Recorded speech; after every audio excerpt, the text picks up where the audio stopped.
Hey, what's up, y'all? Brandon Buchanan is here. It's the Not Safe for Wonks episode. It happens sometimes. And Molotics, I have only known you for like 2 or 3 weeks.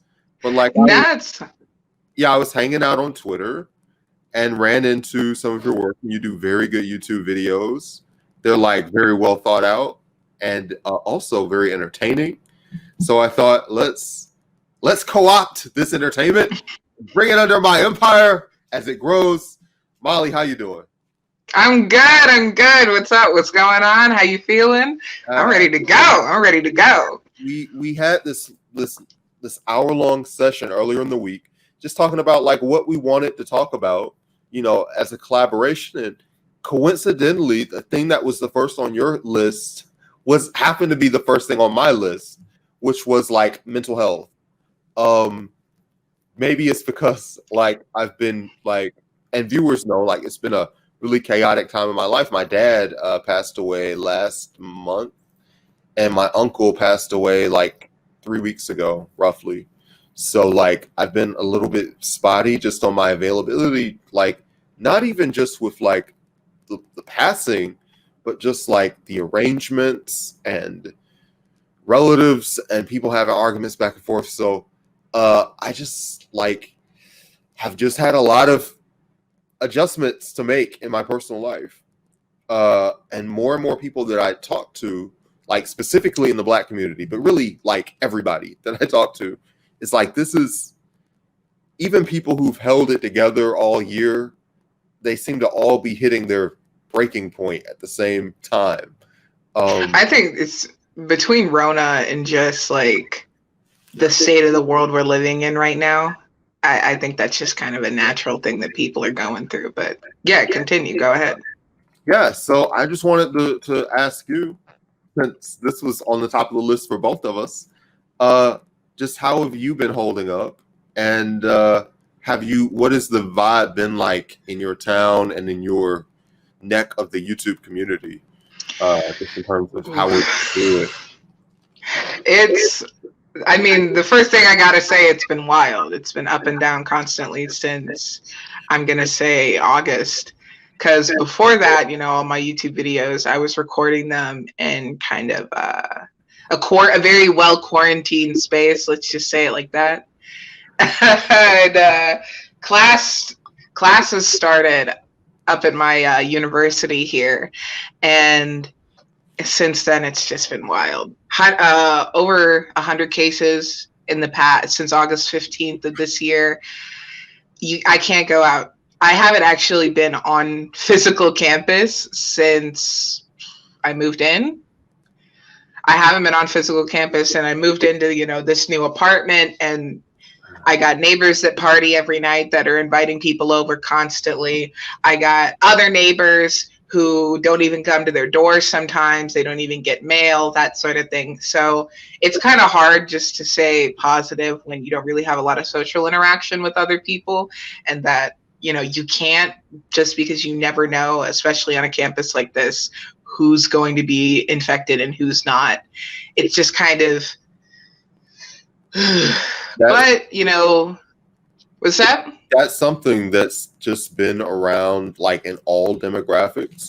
One of our like semi-frequent guests, Mary Hollywood, she has not been able to like even leave her house since the virus started because her husband has a lung disease, and so he's like immunocompromised. So like even as like the protests were happening, I mean, they've been locked down, and it's also a little bit jarring. Like I have done a lot of work from home, and like just as a professional, we got some people in the house. Aaron, how's it going? I'm live right now. I'm not home. Oh yeah, it's funny. We're talking about mental health. We're literally talking about mental health. Okay, I thought it was like an emergency thing. I'm not home, so I probably can't do this. Oh no, don't worry about it. Yeah, listen. Part of mental health should be when people text you like, hey, do you want to talk about this thing? Because you should be like, no, I need to get some sleep. Yeah. No, yeah, you're good. Okay, cool. Okay. I'll check y'all later. Sorry about that. Yes. All right. That's an incredible cameo. But All right, later. yeah. So I was saying that's fucking hilarious. What was I saying? Do you remember? You were talking about, you started talking about somebody who was immunocompromised and who was staying home the whole time. And then you were kind of talking about, how mental health ties into that. Oh, yeah. I mean, we've all been going through it, even if we're a little bit older. Just literally every age demographic has had their own struggle with the virus. And it's a pain in the ass. And how we're coping is changing a little bit too, because stuff's kind of happening to where you might be tempted to like go out and leave the house and you kind of feel like you have to. Yeah. But for me, and this is where I left off, and it's I was operating as a freelancer and I did a lot of working from home. And when the virus started, this situation, like, I was fortunate because I could like work from home and I wasn't like handing fries to somebody for 8 hours a day, which after you get that, it's hard to complain about anything. But at the same time, working from home was a little bit stressful because I would go out like to get away from work. Like it was my house, but it was also like my workplace, and it was very stressful. So I liked going to bars. I liked going to restaurants, and especially because like I was making just enough money that I could do that once or twice a week and it not be a big deal.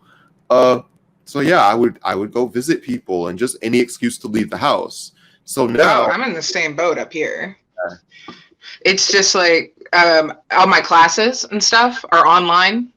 I've probably had the worst educational experience I've ever had in my entire life.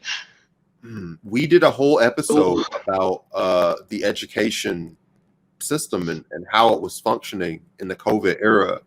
Karishma, she comes on like all the time, and she's a pre-K teacher. So she's going to talk about that from the hurting children, but you are surrounded by slightly older children.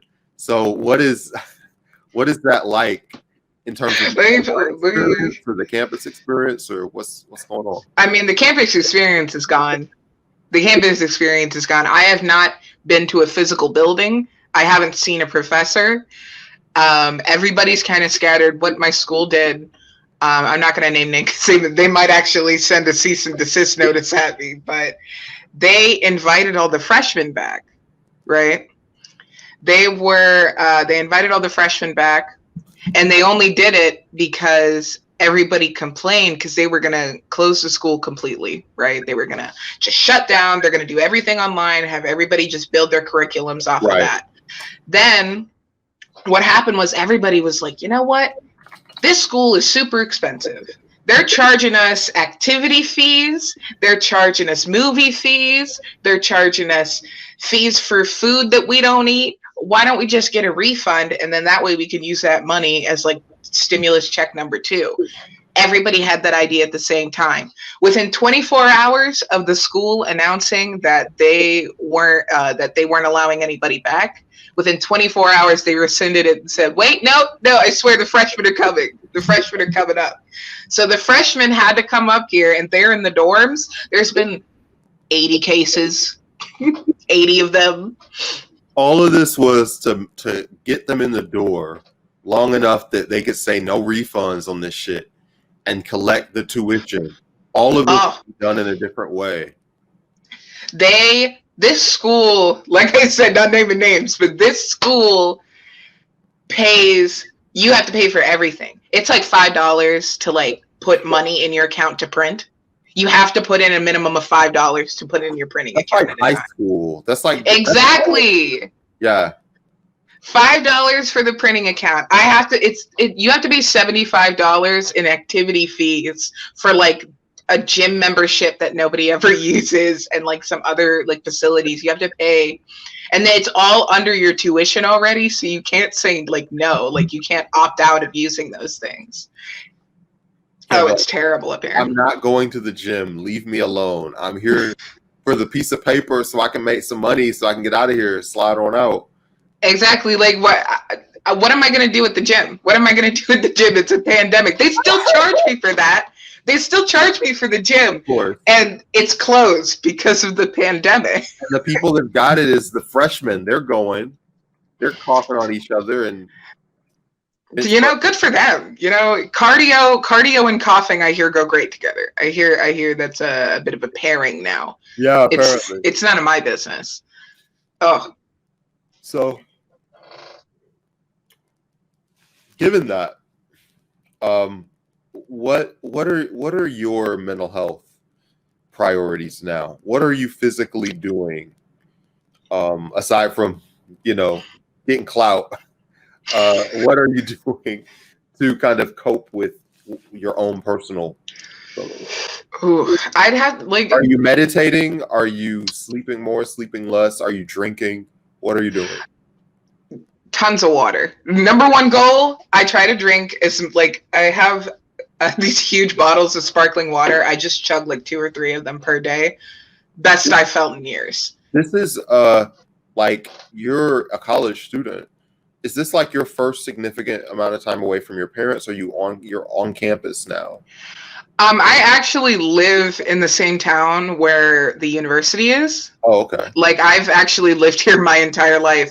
One of the biggest things about this campus, though, is that it's very, very removed from the rest of town, which is good in and of itself because, my family is really only about 5 minutes away, which is great because I can stop by, I can get laundry, I can steal their leftovers whenever I feel like. Right, exactly. Exactly.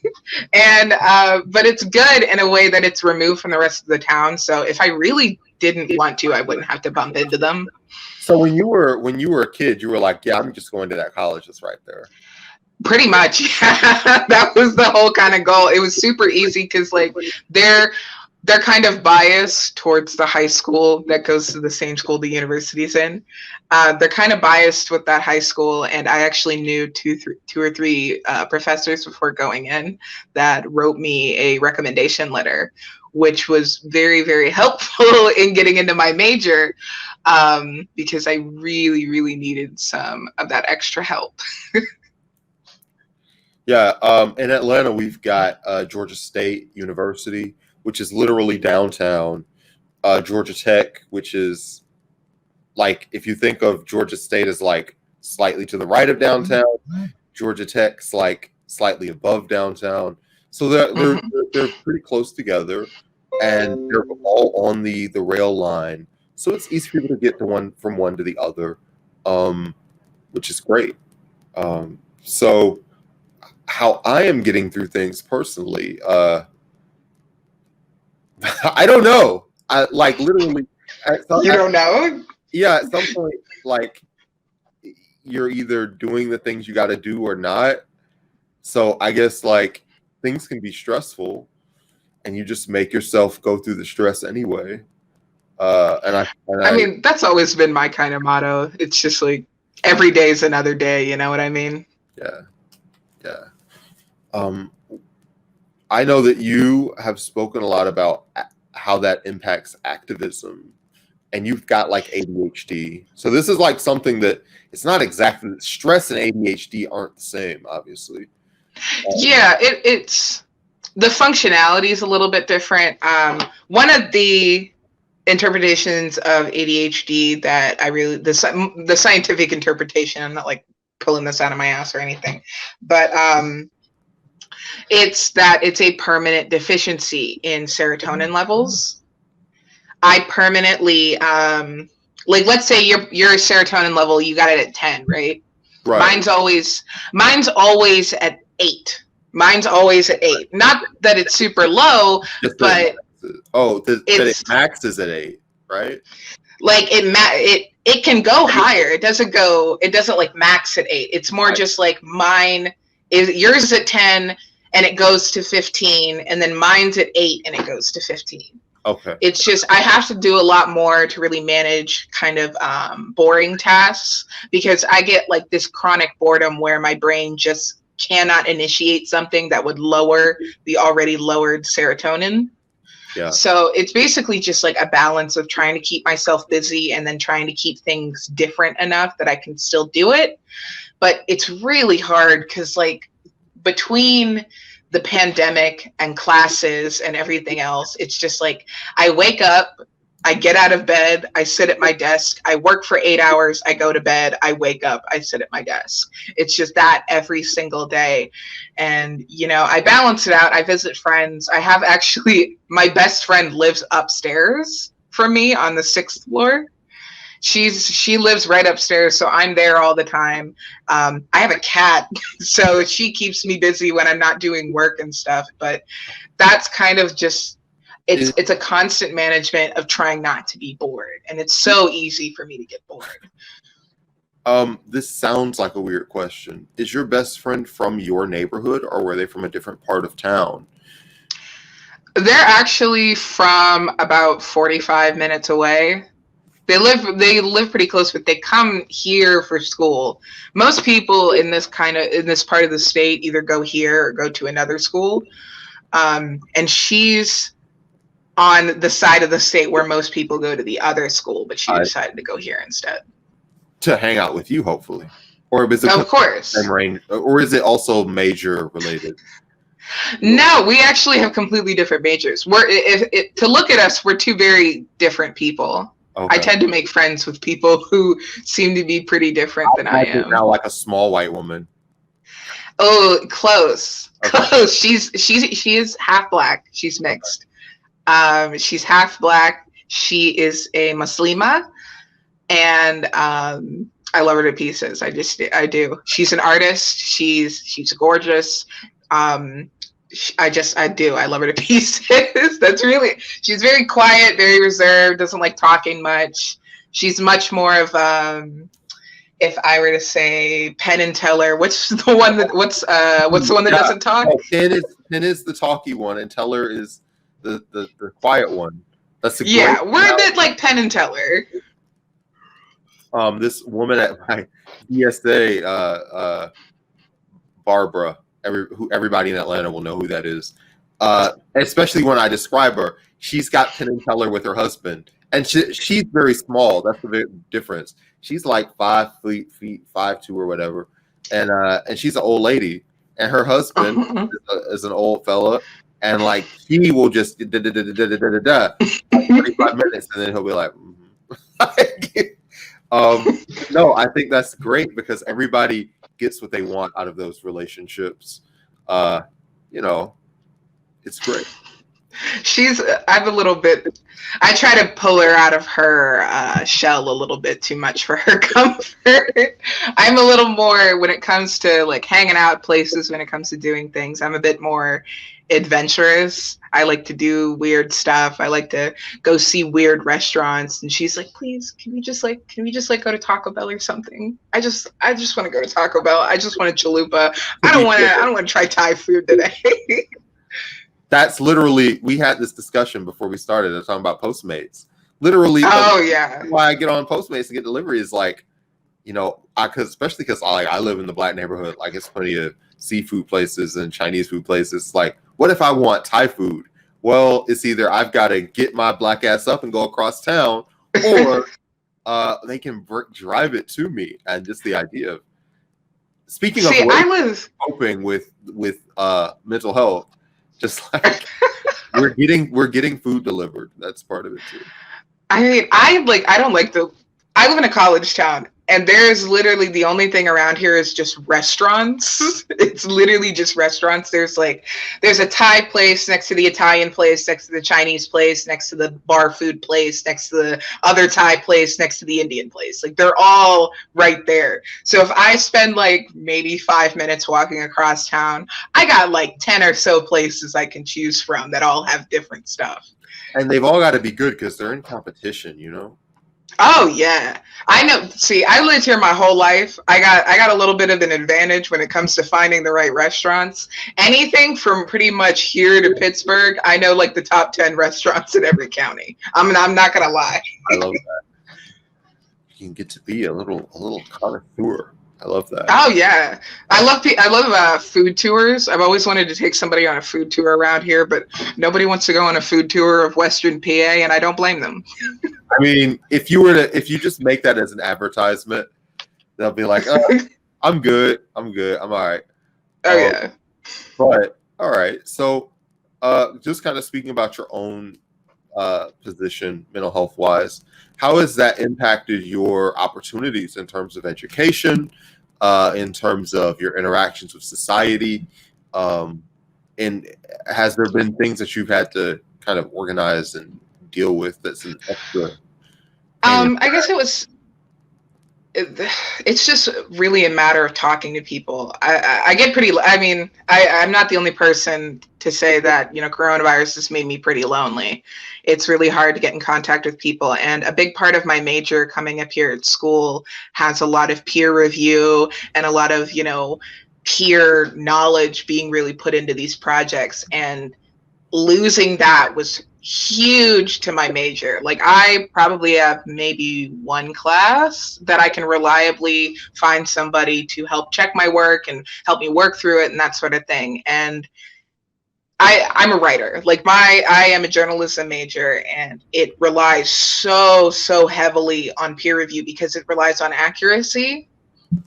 And that transition away from that social interaction towards, you know, it just feels like I transitioned from trying to learn and engage with life and classes to just trying to get through it until it's over. And like I said, that's just my life right now. It's I got my head down, I got my head in my books, and I am trying to do what I'm good at until, you know, it gets me out of here. And the only two things I'm good at are talking and writing stuff down, so I might as well do as much of that as I can. Listen, just speaking as someone who's also only skills talking and writing stuff down. If you're consistent, like people like it. Like it's a decent skill to have. I hope I hope it's gonna get me somewhere, because I got the only other skill I got is detailed knowledge of the Elder Scrolls universe, and last time I checked, they weren't hiring people for that. You'd be surprised, dude. Start a YouTube channel. I literally, you know, when my uncle passed, my cousin and I, we bought like all the pieces of a computer, and we put it together and made that our little project. And my cousin is like way more into like hardware than I am. So he was like, yeah, I get the GeForce, all the new NVIDIA's coming out next week. I was like, will it play SKYRIM? And will it play SKYRIM?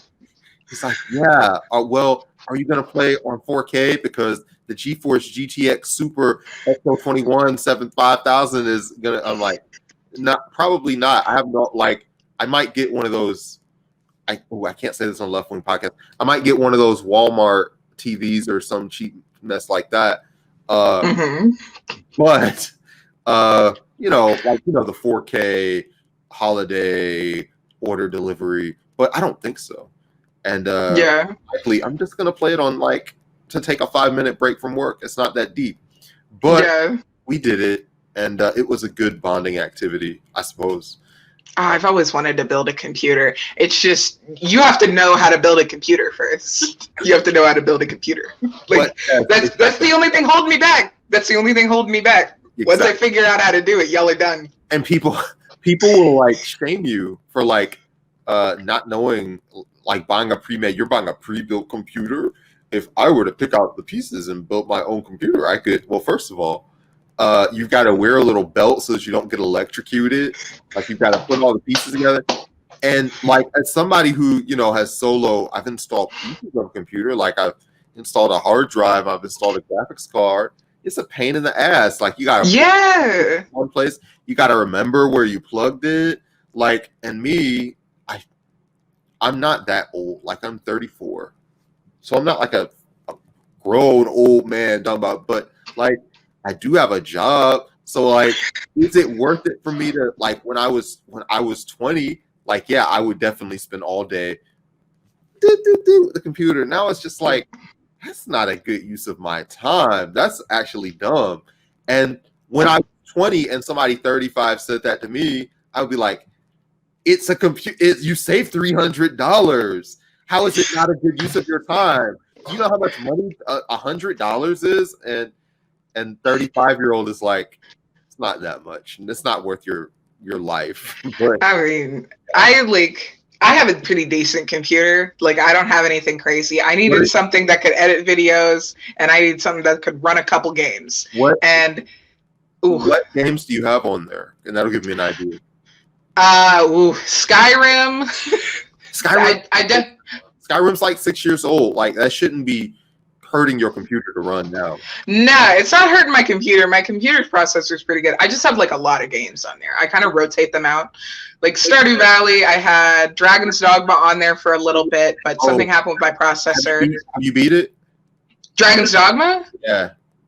I have over 500 hours on the Xbox 360 game. Like, I've played over 500 hours. I might have over 500 hours on Dragon's Dogma on PS4. But I did it. I did Dark Arisen. I did Black Island. I beat Damon like 100 times. I would say Dragon's Dogma might be one of my most played games. Oh yeah, it's up there. I have probably my 3 top played are like Sims 2, Foundation, and then Dragon's Dogma. Yeah, for me, probably like Borderlands, Dragon's Dogma, and maybe Destiny or NBA 2K or one of these games. But I can never get to Destiny. I could never do it. Is it just the social aspects of Destiny, like you need a team for it, or is it just like the game? It was kind of both. I don't like the aesthetic. I like space. I'm a big space fiend. I thought it looked boring. Yeah, it looked like too much to do, but like it looked like too much to do, but not in the way that like Oblivion has too much to do, but in the way like Skyrim has too much to do. You know what I mean? Yeah. And it's a little like that, but really the reason why you do it is because like your friends are doing it. It's just like an activity to do with your friends. Yeah, and I don't know anybody that plays Destiny. Exactly. So. Yeah. One of my best friends was a huge Destiny head. I believe they still play it, but whatever. I just don't have time. Like, I mean, like I try to make myself, because I mean, it does play into like how I kind of relax at the end of the day. It gives me that sense of dissociation for a while. Yeah. Because like I spend time at my desk probably from 9 a.m. to sometimes 9 p.m. because I do my job at home too. So it's literally just right here. This is the angle my computer sees pretty much 24/7. So sometimes I have to like make myself get up and go in the living room and just like, I don't know, play Stardew Valley or something for like a couple hours just to turn my brain off for a while. So I've been working on, go ahead. So that you don't go stir crazy. Yeah, it's just like I can't go out anywhere. I can't go. It's not like I can go anywhere. It's not like I can do anything.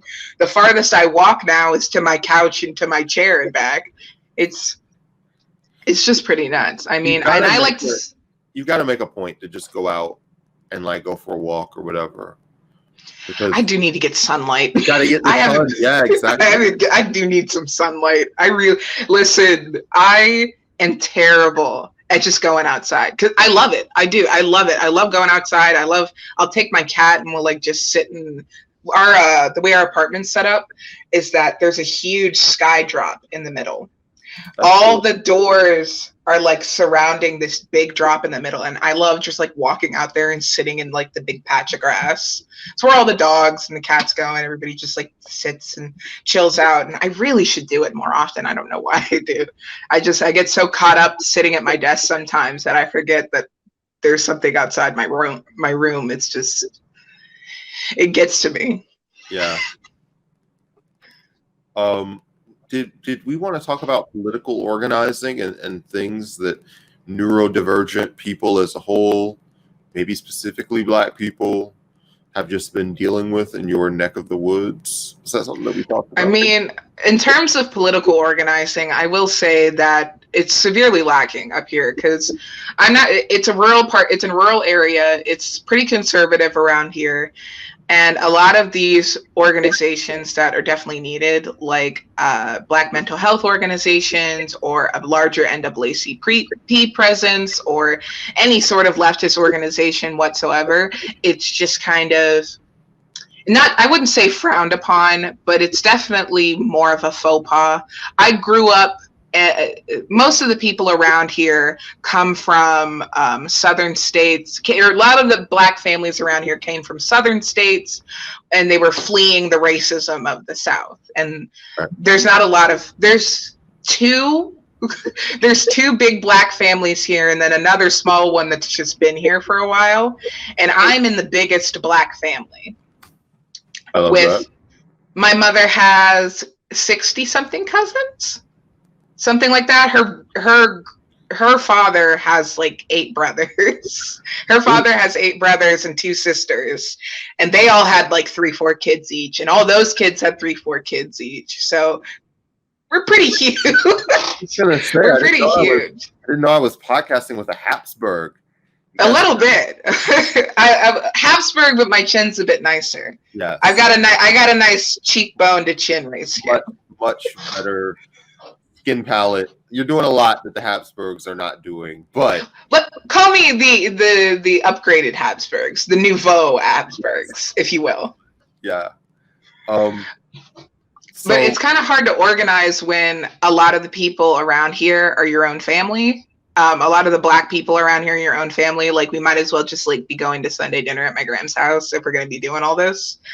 So it's kind of hard because I'm with the NAACP, and there are a lot of times where I don't really agree with their messages and just kind of the more neoliberal agenda about it. But I do appreciate the local organizing that they do for Black people. And it's the closest I can get to starting my own organization around here because our branch is so small. Does the NAACP, I mean, do they kind of give you a carve out for things that you want to do as a project? Or do you kind of the room and how in a way, basically? So the thing is, I'm a bit of a special case because I'm the political action chair for 2 separate branches. I'm the political action chair for the youth and college branch up here in PA, and then I'm also the political action chair for the local county branch. Okay. And it really just depends on what we're doing. I don't want to really go into the details with the county branch just because we're in the process of changing some things right now, and I don't want to say anything that they might not want me to say yet. But in terms of the youth and college, it's a lot more engaging because it's statewide, and we do a lot of right now. I don't have a huge committee, but we're trying to really work on voter registration and, getting things in order, getting people to the polls, calling people, that sort of thing. My job actually is to phone bank for the NAACP. They pay me $15 an hour. Word. And I can just like text people I text for like 4 hours a day. And I don't have to call a single person. I basically just copy and paste a script onto my computer. First of all, I absolutely love that. And that is some things that other organizations should be learning from and emulating. Okay. But with that kind of to the side, do you feel like the NAACP brand has pull with people your age? No, not even a little. Damn. I'm the only member under the age of 30 in the Indiana County branch, and I wouldn't know any youth and college branches at all if it weren't for my university. And that's the big problem. When you phone bank, they give you a list, and it gives you a list of current members, and it gives you a list of members at large, people who haven't paid their membership in like a month. Right. So all of these people, go ahead. You guys have monthly dues? No, it's usually if it's a month late, they'll still count you. Okay. It's renewed every year, but if you go over a month, they'll still call you for certain things. They won't remove you from your system yet. I see what you mean. The reason why that was confusing to me because DSA hasn't lets you roll over for an entire year. But I think, yeah, they don't call, like, they will wait an entire year before they They're like the NAACP is pretty on top of the money payments. Yeah, but I think that's totally fine. I think DSA just likes to have a larger membership count, so they're willing to roll you over. But like NAACP, call you, like, keep the money. No, that's fine. So, one of the things that I'm thinking to myself as I'm listening to you is like these organizations kind of have like a prejudice, like a predetermined, in the classical sense of like a predetermination of their personality. And with the NAACP, I think people assume that the NAACP is well organized and well funded at all times. So when somebody asks for money for the NAACP, people be like, "You guys need money?" Yeah, that's kind of, and even people within the organization are like that sometimes. Right. They're at the core, they are a fundraising type thing, you know? Right. And a lot of the membership forgets that. Does the NAACP need money? It depends on the state. Don't actually answer that, because the way I asked it was too on point. Yeah. How let me rephrase this in a political way. How do you feel about the financial health of the NAACP? I think it won't last once the millennials turn 65. Because their biggest pull right now is with a lot of older, socially conservative Black voters. Of course, not just the socially conservative ones. I don't want to really narrow them down in that pinhole. But they have a very large, older subscription base. And they're basically lifetimers in a sort of way. A lot of these older people, they'll have kids that have been in the NAACP for years. Or, you know, a lot of new people aren't registering, and a lot of the older people are either, you know, getting old enough to die, or they're just not in the financial straits to be providing a lot of the money anymore. And not only do they need to get a younger user base, but the problem is that younger, you know, user base isn't as wealthy, and they can't contribute as much. I can't speak in terms of the entirety of the organization, and I can barely speak in terms of my state, just because there's so many different branches, and it's distributed very unevenly. We only have, on my half of the state, region 2, there are only like 10 there's only 10 like separate branches throughout the whole thing.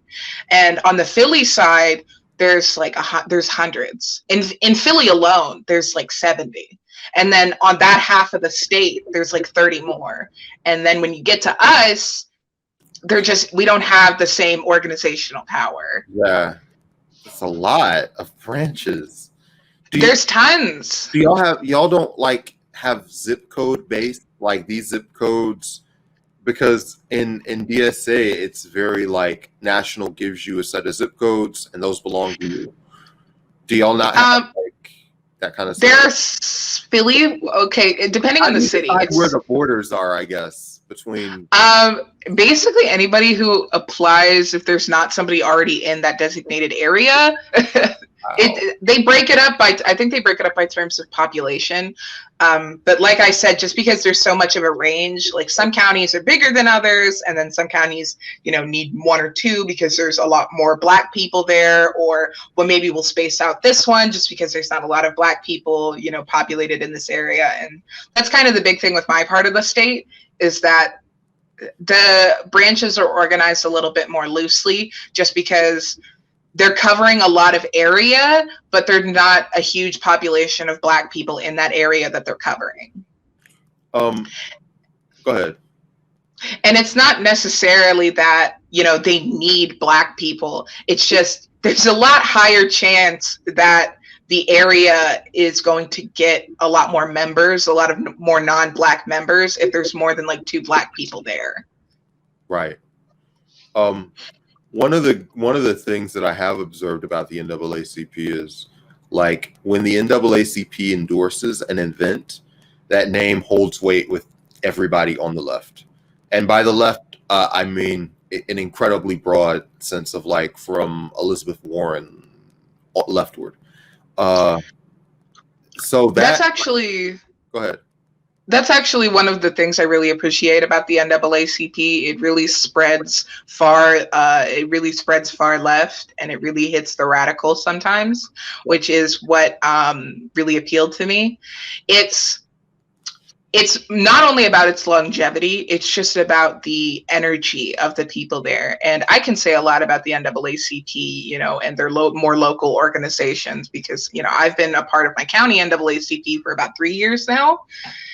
And I love them to death. It's all about the energy here. It's all about, you walk into an NAACP event, you can feel that it's an NAACP event. Out of any organization that I've been a part of, that I've visited, I've never met a more interested group of people in their own cause. And I feel like, you know, I don't want to dog on other organizations, but I feel like sometimes, you know, certain things get lost in translation, or you don't have enough population in your group to really get ahead. But NAACP does a really good job of using its weight as a long-standing organization, and they really know how to throw it around at people. You know, they know how to get high-profile members. They know how to throw big parties that everybody goes to. They know how to get donations and how to get people, you know, results. And it really just comes from how old they are. Right. If you're around that long, you're going to have some backlog money, and you're going to have a bit of a reputation. And a lot of American organizations don't really have that level of reputation. Right. And, you know, I'm in an organization that's like, in terms of being a mainstream entity, I mean, DSA, 5 years maybe. I mean, it started very smallly and just has exploded in membership over like the last 5 or 6 years. And it's been really interesting because they might not have the eldritch name value, but they have done a really good job of reaching out to young people and organizing them and getting them into political actions. I mean, the New York DSA is like winning city council seats, and so is Chicago. Yeah. Atlanta, we're gearing up to run one next year. They've just done a really good job of maybe being outside pressure players. It's a little bit different just because it's so non-hierarchical, and it's a little bit more of a deliberative body, if you know what I mean. So decisions take longer to make. And I think that's the biggest problem with the NAACP, is that they're very, very bureaucratic. It's a very, very bureaucratic system. If I want to do anything, I got to call 4 people, I got to sign 4 papers, and they got to all get it back to me in 2 hours. And it's just kind of that thing. I'm always in meetings that I don't need to be in. I'm always, you know, participating in things that I don't really need to be there for, because there has to be a representation of the hierarchy pretty much everywhere. And I think that's also a reason they don't really hit well with younger people, because like with DSA, you know, it's a lot easier to get a group of young people organized when they're moving as a holistic body, rather than, okay, we're going to make you executive committee, and you're going to be sub-executive committee, and then you're going to be the president. You're going to get, because it's putting too much pressure on these young people to organize and connect when they probably don't really have a lot of, what's the word I'm looking for? It's like connections or something like that. I can't remember the word. Capacity? Not capacity. Like, they know that, you know, they might not have the networking. They might not have the network to really do that. And that was my biggest problem coming in, because I'm one of the youngest people even on the youth and college team. And you know, I had a very, very small network, because I really only knew people around my town. So you have to learn how to build a network quickly and how to use that network effectively. And that's even something that I'm still struggling with. How many people, in terms of the way that the organization works, would you need, like, completely loyal to you to change the tenor of the organization? People completely loyal to me. Yeah, I know it sounds like we're planning a coup, but what I'm actually trying to get at more is like, how big is this boat? How many people does it take to steer the boat? To get something done, let's put it. Or winning a few votes, or what are we trying to talk about? Let's say I'm going to propose something. Let's say I want to do something for voter registration. I want to make a YouTube video that's going to be promoted on all of our social media. Let's say I need to do that. Well, I'm the political action chair, so I have to be completely in charge of that. I would talk to somebody in publicity. I would talk to the president. I would get in contact with the advisor, get all their input on that. I would have to, draw up a plan, see if I can apply for grants or anything. 'Cause the grants in the NAACP, top tier, always between $500 and like $1,000, depending, if you present yourself really well.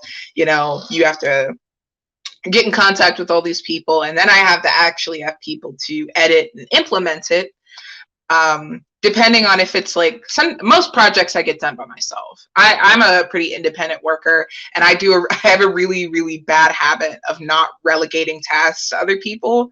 So 9 times out of 10, if I get something that they want me to work on, I'm just going to work on it on my own until I physically can't anymore.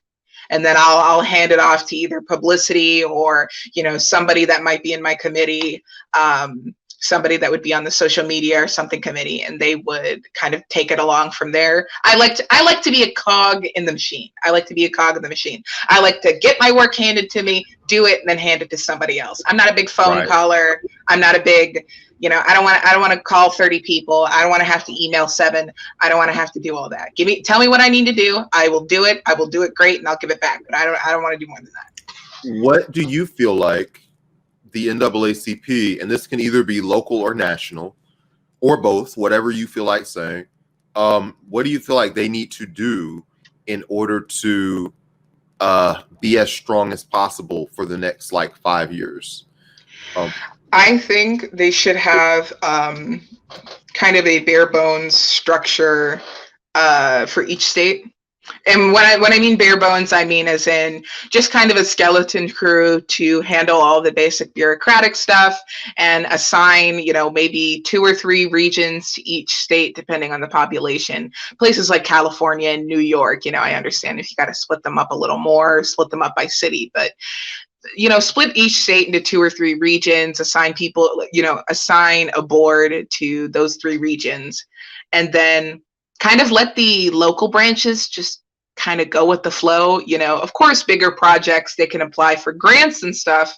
They can apply for grants, they can get broader approval from it. But I think if they focus on a lot more local organizing and really trying to connect with especially the youth in a more one-on-one fashion, and in a way that isn't so, and I hate to say this because they don't do it a lot, but there is this kind of high and mighty approach that some of the adult executive officers kind of exude when they're talking to the youth and college people, and taking away, that level of executive power, I guess, and then transferring it to a more local branch who is not only familiar with the local problems and issues, but also can communicate on a more familiar level with these youth, so that it lasts longer. Because that's the big problem with the youth in college, is that you can get all the excitement in the world, but it's really hard to get people to sit down and talk to you and work out how to solve the issue. The excitement is great, and we've mastered how to build up hype for stuff, but it's really hard to take it to that next level and get people to want to be involved and to want to really do stuff. Yeah, that part I can tell you is something that we are working on at DSA too. I mean, there is like that. It's easy to get that outer layer of people who retweet stuff and share stuff. But you have to kind of have organizing conversation with people and push them more towards, like, can you show up to this event? Will you make a couple of phone calls? Will you show up to this meeting and take notes on it? That stuff is a little bit more of an ask, and it just takes time to get people to do it. But however, what you're kind of describing in terms of like these local groups have got to like kind of be in charge of themselves and maybe have their own executive committee and they approve things. I mean, that kind of is the DSA structure. The only thing is, do these local branches, are y'all raising your own money, or is the organization like at a regional level just like giving you the money? It's kind of both. We do, for certain things, there's like the Freedom Fund Banquet and that are pretty big. Freedom Fund Banquet and then some other smaller fundraisers for Juneteenth and things like that. We have our own pool of money. Most of the money that comes from the state are either grants or if we're doing some sort of specific program like voter registration. But other than that, most of the money is from the local branch, raising it themselves. Yeah, once you're raising your own money, you've got to get some extra political room, I think, to make your own decisions based on what is responsive. However, we started this whole call. We started the call talking about mental health, but we started talking about how like NAACP's biggest thing is their name value.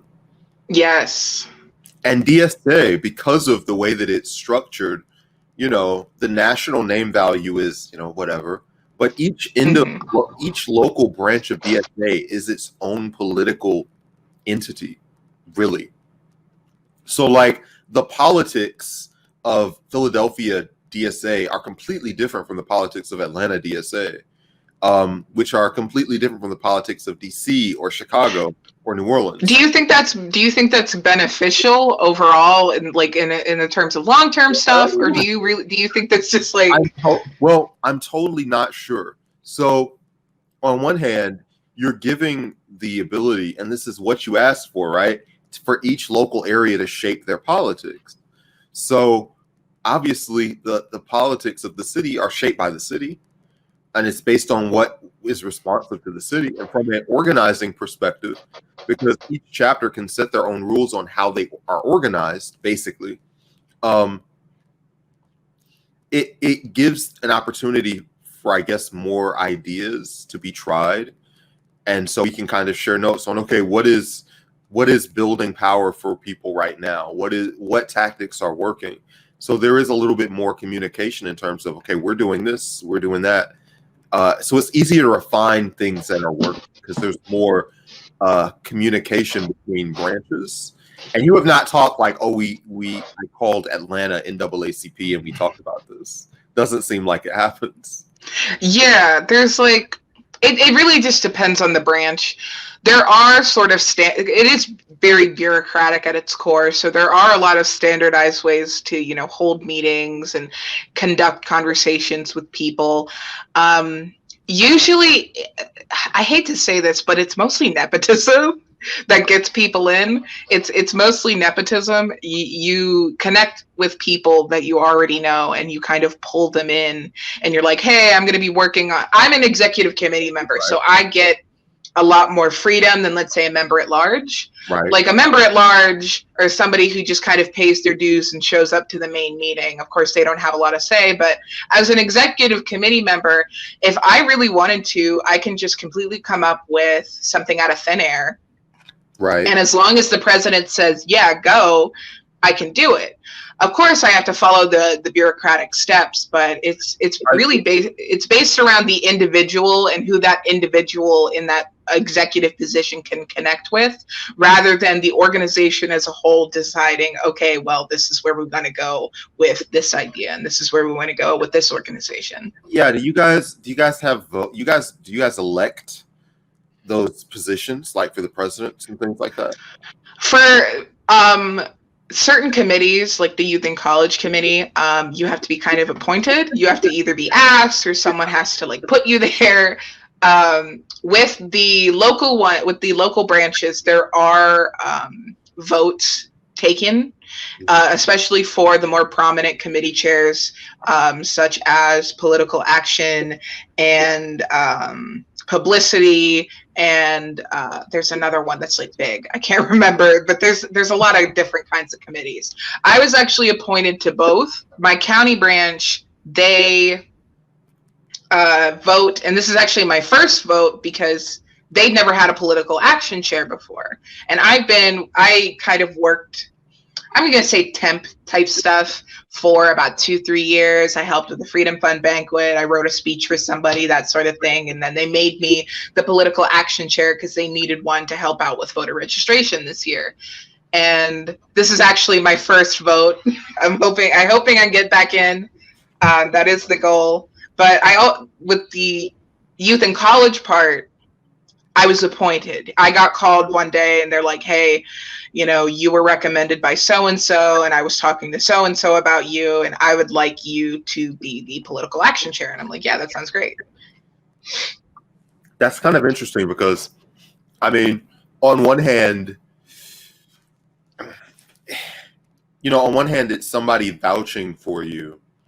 So it's somebody kind of vouching for your politics. So it's less likely that you're like a rando that's going to fly off the handle, which in DSA, we definitely do have like rando will just come in and give a good speech and people will be like, I like that rando. Let's put him in charge of something. So you have that. But on the other hand, like it is more responsive to people. So you have more buy-in from the membership because whenever there's something contentious, like there's a vote on it, or if you want to change the policy on who is endorsed or why, or what kind of campaigns you run, you can literally sit down at your computer and be like, I want DSA to do this, and the membership will meet once a month and everybody will vote on it. So there's more buy-in basically, but it also means there's more potential for just turbulence or decisions that are weird or don't make sense.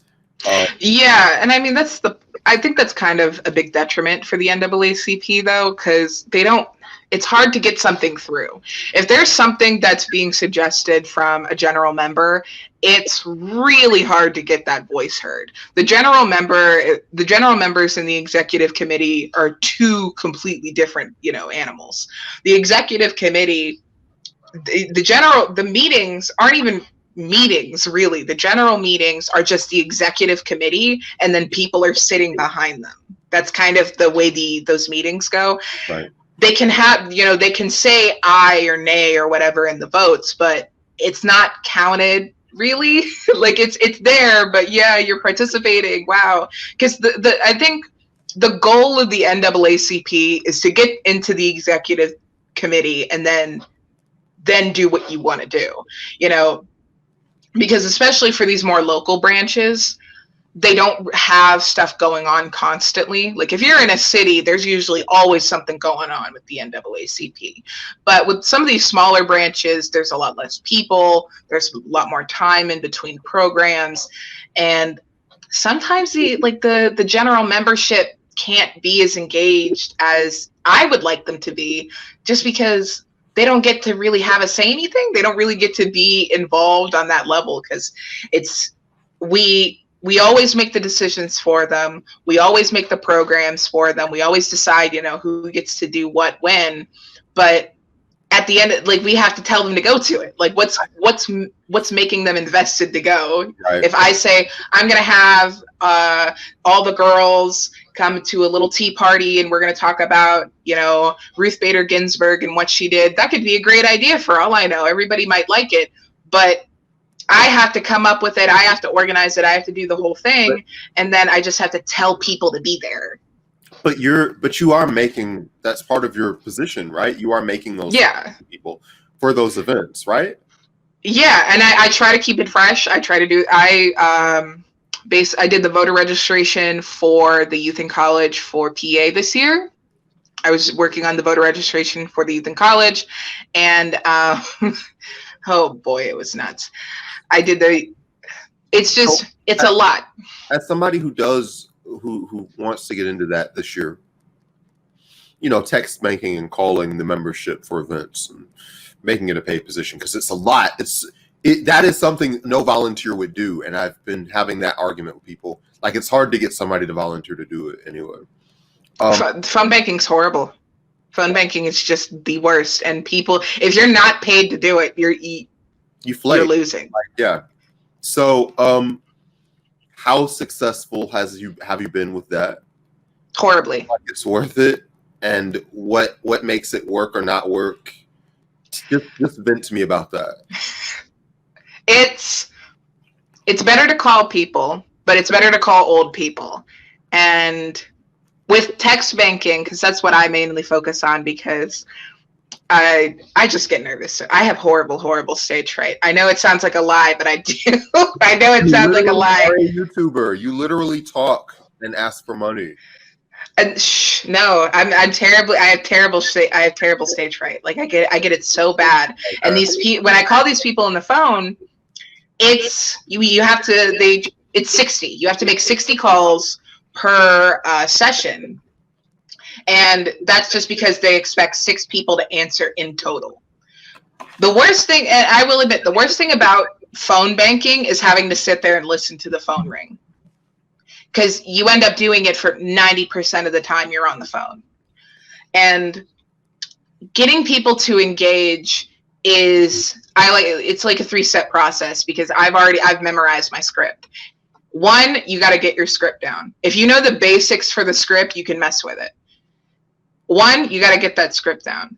2, you have to figure out how somebody's feeling in a call or feeling about your call in 10 seconds. If you can't figure out immediately what the mental state or like mental headspace of that person is, you're not going to have a great call. And 3, know when to hang up. As a phone banker, as somebody I have a whole wall of just like tacks of calls I've made. As a phone banker, if you don't learn when to hang up, people will just keep talking to you. Oh God! And you're with the NAACP, like, all right. I love our older DSA members. None of them are watching this. I love our older DSA members. However, we'll talk you to death. Nobody, and especially only a handful of old black people at my chapter. But even old white people talking to old black people will really talk you to death. So yeah, how do you transition someone? Be like, thank you, so, because a lot of them are older and they just want to talk to somebody. Sometimes, depending on the conversation, sometimes it's a really boring day. Sometimes I'll just let them talk, because usually it'll lead into eventually they'll ask me what I want to say. They'll ask me what I want to say to them, right. And I'll let them know, like, hey, we're doing this. If you wanna sign up to volunteer, visit this link. But I'm gonna be real. I just hang up. If I get to a moment, I'm like, okay, I have 2 more hours of calls to get through. I have all this stuff. Sometimes I don't want to hear about a fishing trip. So, all right, you're doing that. I hang up. What do you feel like? What do you feel like increases the response? Is it having a better event? Is it just the members are lazy? Is it just, you got to become a better pitch person? What are the factors that get good responses from your internal phone banking? The best from the phone banking, I'm probably going to say is, and this is going to sound really wild, but I pull out my white lady voice. I have a very convincing white girl voice. Not convincing, I say, but I pull out like this little high pitched, hi, my name's Molly. I'm with the NAACP. We were wondering if you were having any volunteers coming.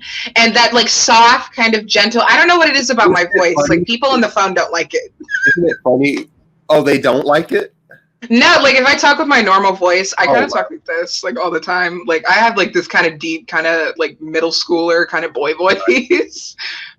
And if I bring up this like nice little hi, my name's Molly. How are you? I'm trying to volunteer for, the NAACP, and I was wondering if you could visit this link for us. This very dainty kind of persona that I put on. That's so funny that like black people who, I assume are like 85% of your calls. Are the ones that respond to that voice. It's nuts. I thought it was crazy because like I talked normally for like the first 100 calls. I did. I just talked normally. I'm like, hi, I'm with the NAACP. And I don't think it's the fact that I sound white, which could be part of it. I don't know. I don't think it's the fact that I sound white. I think it's just my voice is a bit combative. I've been told that multiple times by who's trying to drag you down to about your voice sound. No. Like, even if that was true, that's like a real mind fuck to lay on somebody. No, it's like ever since I was a kid, my mother, my sister, they all said like I always sound like I'm on the verge of telling you you're wrong about something. I always sound like I'm on the verge of just like, why would you say something like that? That sort of thing. Well, so I try not to. Like you're in the right place. YouTube, Twitter. Oh yeah. Why? I think I have a very good YouTube voice. I'm not going to toot my own horn about my YouTube too much because really at the end of the day, I think it's just me dicking around on a screen.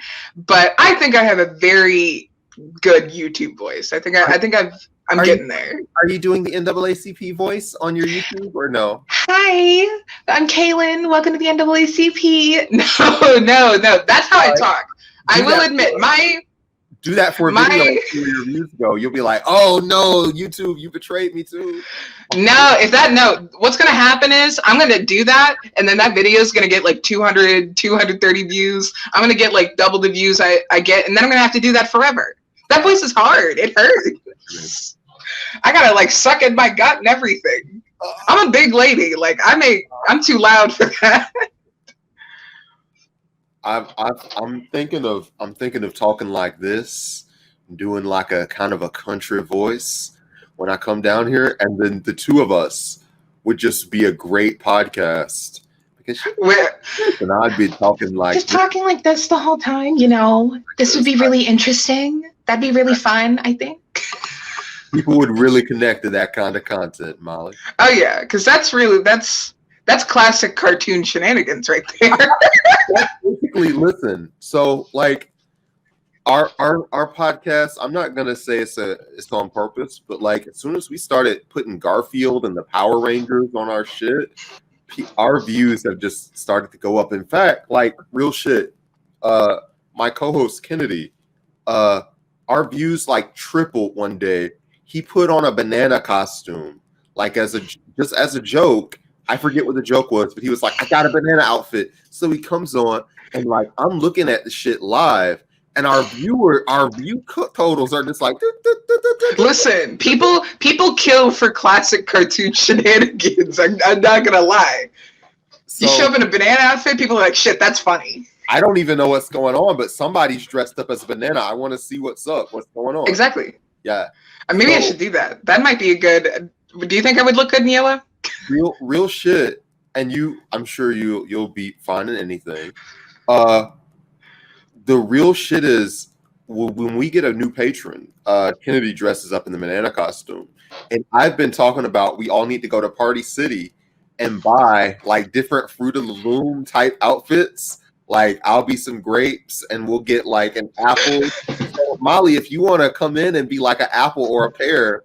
When we get patrons, we'll just like all get dressed up together. It'll be fun. I don't know. That's kind of a lot of pressure picking what kind of fruit I would be. We can't be watermelons, but it's not.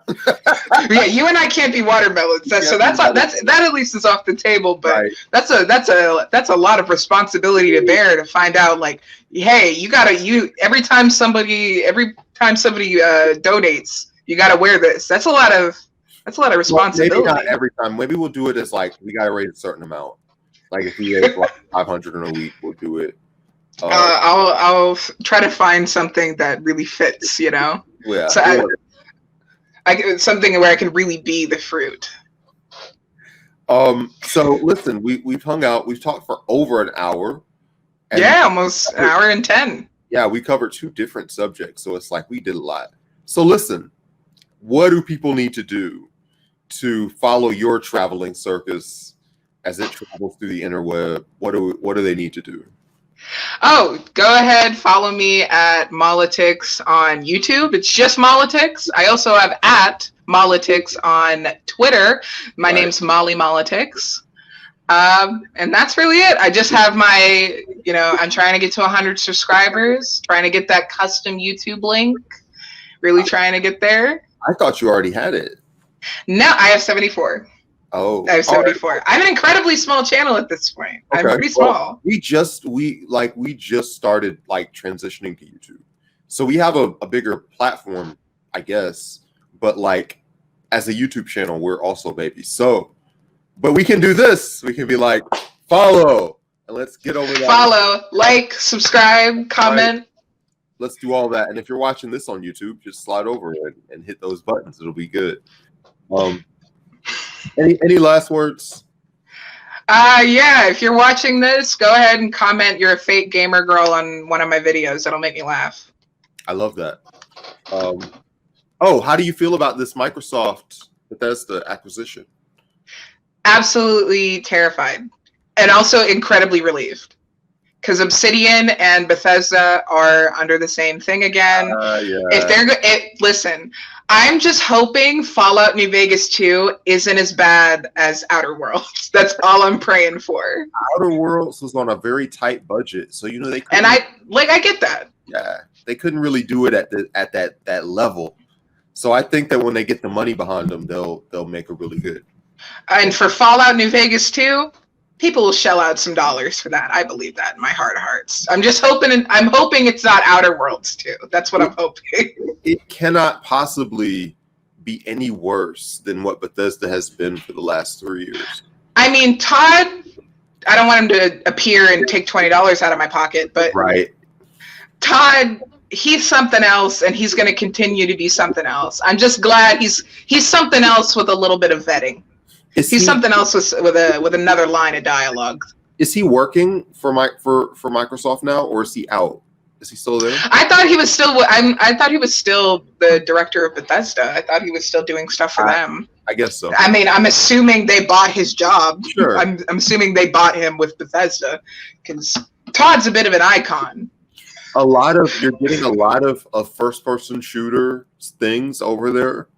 And Microsoft already has Halo, but hopefully they can like chill out on Halo a little bit, because they got other games. I hope they do another Fallout. I really do.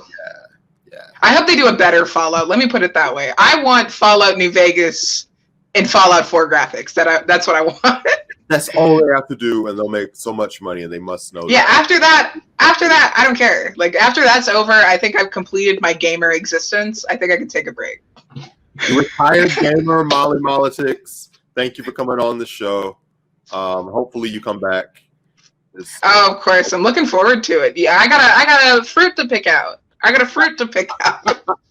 All right, thank you for hanging out. It's been real. Of course. Thank you all for watching this. Bye-bye. I'll see ya.